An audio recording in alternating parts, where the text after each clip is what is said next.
باللہ من الشیطان الرجیم بسم اللہ الرحمن الرحیم نحمدہ ونصلی ونسلم علی سیدنا مولانا محمد رسول النبی الامین المکین العلی الرحیم اما بعد اعوذ باللہ من الشیطان الرجیم بسم اللہ الرحمن الرحیم اقتربت الساعۃ وانشق القمر صدق اللہ العظیم وصدق رسولہ النبی الکریم الامین بلغ العلا بکمالہ کشف الدجی بجمالہ حسنت جمیع خصالہ صلو علیہ وآلہ۔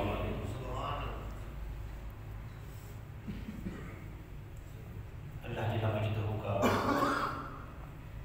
شکر و احسان بجا لاتے ہیں جس کے فضل و کرم سے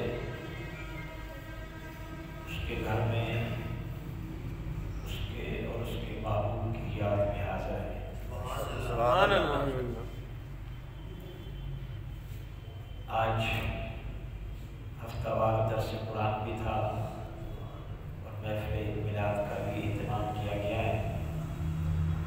میں نے سورہ قمر 27واں پارہ اس کی پہلی آیت مقدسہ کو تلاوت کرنے کا شرف حاصل کیا۔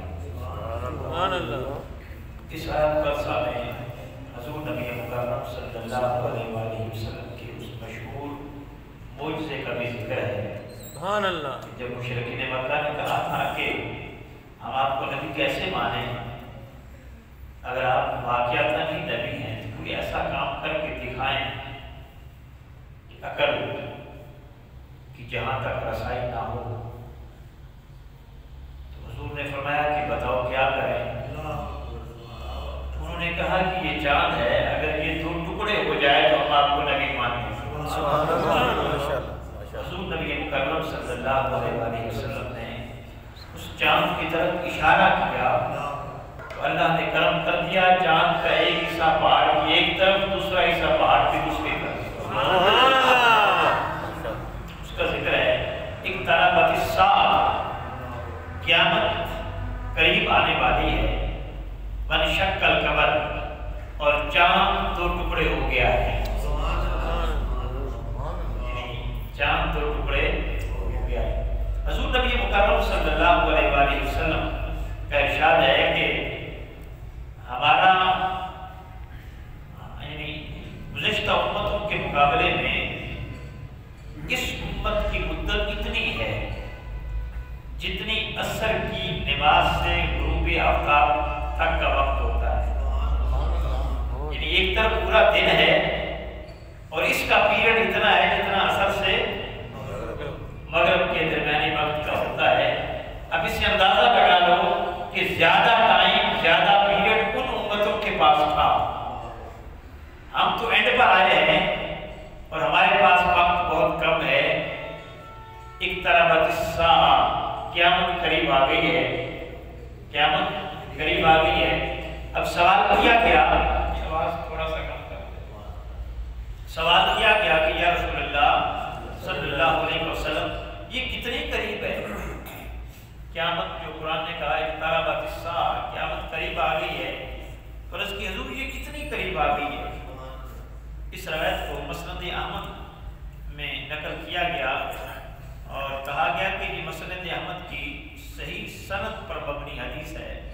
حضرت بریدہ رضی اللہ تعالیٰ عنہ بیان کرتے ہیں کہ میں نے نبی مکرم کو یہ فرماتے ہوئے سنا ہے کہ مجھے اور قیامت کو ان دو انگلیوں کی مثل ساتھ ساتھ بھیجا گیا ہے، شہادت کی انگلی اور یہ ساتھ والی انگلی۔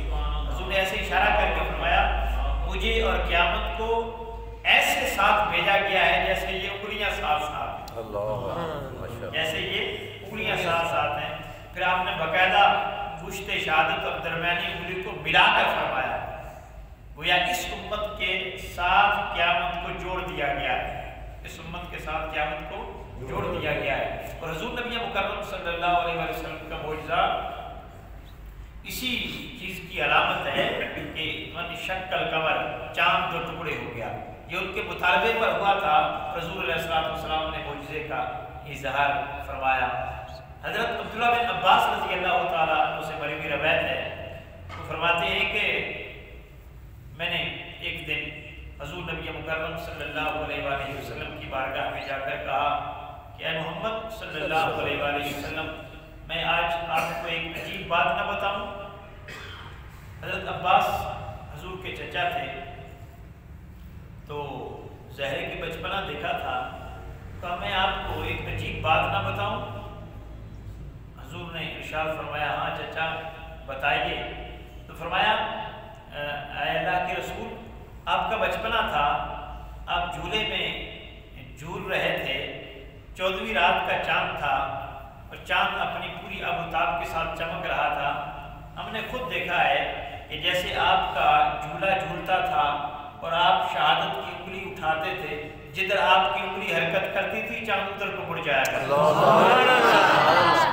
چاند ادھر کو مڑ جایا کرتا تھا۔ تو آقا علیہ السلام نے فرمایا مجھے اس ذات کی قسم جس کے قبضہ قدرت میں مجھ محمد کی جان ہے، کیا میں آپ کو اس سے بھی زیادہ عجیب بات نہ بتاؤں؟ اب یہ بات بڑی عجیب تھی کہ انگلی کے حرکت کرنے سے چاند حرکت کرے۔ حضور نے فرمایا کیا میں اس سے بھی زیادہ عجیب بات نہ بتاؤں؟ اور اس کی ہاں یا رسول اللہ ارشاد فرمائیں۔ آقا علیہ السلام نے فرمایا یہ تو میرے بچپنے کا حال ہے، میں ابھی ماں کے پیٹ کے اندر تھا، لوہے محفوظ پر قلم چلتی تھی تو میں وہاں اس چلنے کی حرکت کو سنا کرتا ہوں، قلم کے چلنے کی حرکت کو، ان کی سماع پہ لاکھوں سلام، کسی نے کہا ہے نا۔ تو آقا علیہ السلام کی سماعت کا یہ عالم ہے کہ ماں کے پیٹ کے اندر ہیں، لوہے محفوظ پر قلم چلتی ہے تو اس کی حرکت کو بھی سن رہے ہیں۔ حلیمہ سعدیہ رضی اللہ تعالی عنہ وہ فرماتی ہیں کہ جب میں حضور کو گھر لے گئی تو غربت کا یہ عالم تھا کہ ہمارے گھر میں سر شام بھی دیا جلانے کے لیے تیل نہیں ہوتا تھا، کبھی ہمارے گھر میں دیا نہیں جلتا تھا، تیل ہی نہیں ہوتا تھا، غربت ہی غربت تھی۔ تو جب میں حضور کو گھر لے آئی تو ایک دن میرے آس پاس رہنے والی عورتیں آ کر کہتی ہیں کہ حلیمہ اب تو بڑی امیر ہو گئی۔ میں نے کہا کیا ہوا؟ کہتی ہے کہ ساری رات تیرے گھر میں دیا جلتا رہتا ہے، ساری رات دیا جلتا رہتا ہے۔ میں نے کہا کہ نہیں، میں نے تو کبھی نہیں جلایا۔ انہوں نے کہا کہ نہیں، ہم نے خود دیکھا ہے آپ کے گھر سے دیے کی روشنی آ رہی ہوتی ہے، اور ہم نے تجربے کے طور پر سر شام دیکھا ہے اور پھر آدھی رات کو بھی دیکھا ہے، اور ہم نے رات کے پچھلے پہر بھی نکل کر دیکھا ہے تیرے گھر سے روشنی آ رہی ہوتی ہے، اور تم کہتی ہو کہ میں نے کبھی دیا جلایا ہی نہیں ہے۔ حضرت حلیمہ سعدیہ مسکرا پڑی، فرمانے لگی مجھے اس ذات کی قسم جس کے قبضہ میں میری جان ہے، میں نے کبھی دیا نہیں جلایا، جب سے اس در جدید کو گھر لائی ہوں دیا جلانے کی ضرورت ہی نہیں پڑی۔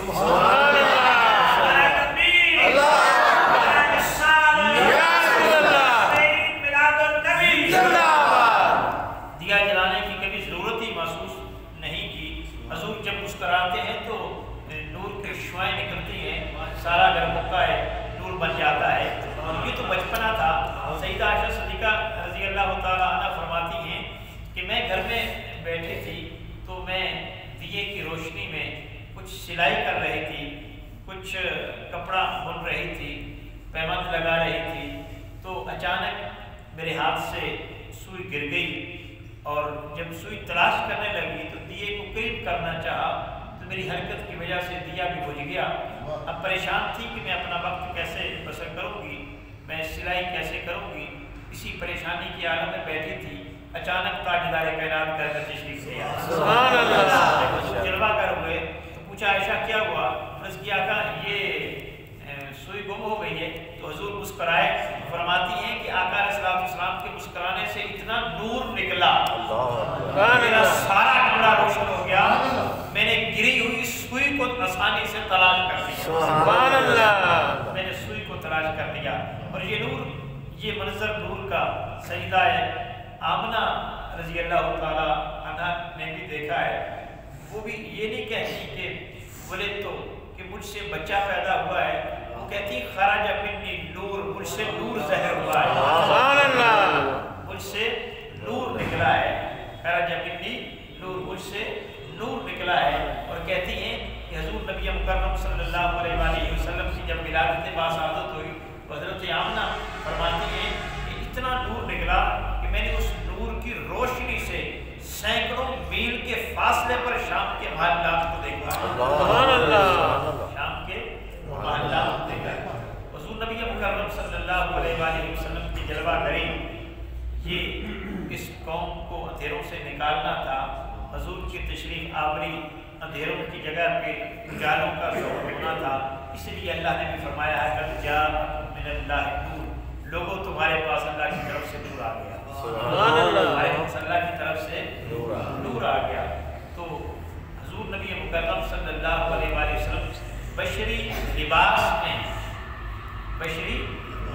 میں اللہ کا نور آئے ہیں، ورنہ نور اور بشر کا کوئی مقابلہ بھی نہیں ہوتا۔